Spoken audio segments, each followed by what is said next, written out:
day guys. Today we will be discussing about the refrigeration cycle. We have the four main components in this cycle. First we have the compressor, the condenser, the expansion valve, and the evaporator. Okay. First, we're gonna start with the compressor. Sa compressor po nangyayari yung unang cycle ng ating refrigeration cycle. Napaka-crucial part po ng compressor dahil hindi iikot yung ating refrigerant sa buong cycle kung wala yung compressor. Kumbaga siya yung nagsisilbing heart of the system dahil siya yung nagkikip ng pumping ng refrigerant all over this systems or cycle. First, the compressor, magpapump siya ng refrigerant. Then, mag-create ito ng isang high pressure, high temperature na vapor. Then after that, dediretso siya sa condenser coil. Ano bang trabaho ng condenser coil? Ang condenser coil po ay nagre-reject siya ng heat from the high pressure, high temperature refrigerant. So, binoblow niya yung high pressure, high temperature. Inaalis niya yung, nire-reject niya yung heat para maging low pressure, high temperature na liquid.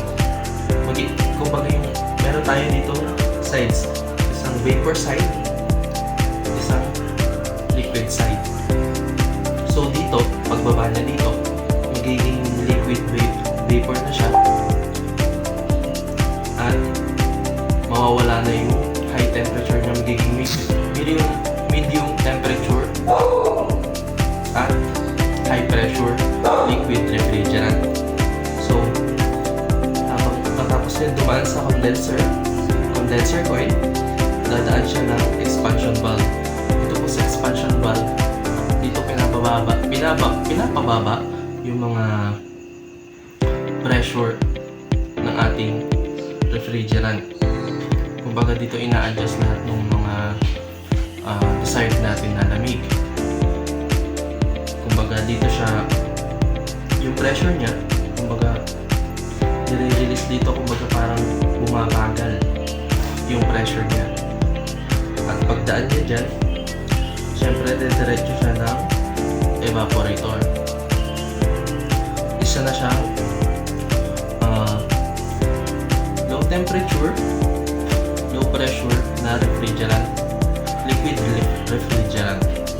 So pagdaan sa evaporator, ang evaporator naman po, habang dumadaan yung ating liquid refrigerant, kukuha siya ng heat sa labas. Kukuha siya ng heat temperature para mag-evaporate yung ating low temperature, low pressure refrigerant. So, dyan nangyayari yung cold air sensation. Dyan siya nag-release. Kumbaga, from the word itself, evaporator, nag-evaporate yung ating liquid refrigerant at nagiging cold air. Kung sa ref naman, yung refrigerant na nagpapalamig sa atin sa mga pagkain natin sa ref. Kaya naman dun sa aircon natin, sa AC natin, ayun yung nire-release na malamig na hangin. So, paulit-ulit lang yan. Mag-absorb ulit siya ng medium temperature na pressure, vapor. Tapos i-compress dito.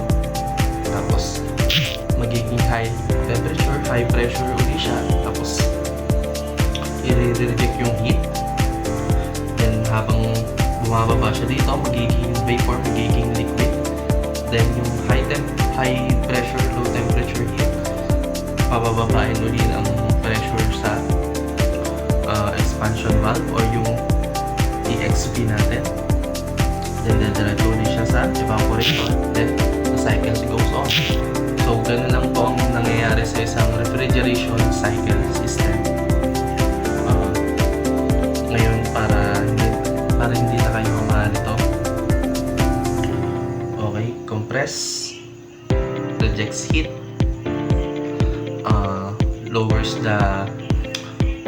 the pressure, and then dito na nangyayari yung cold sensation.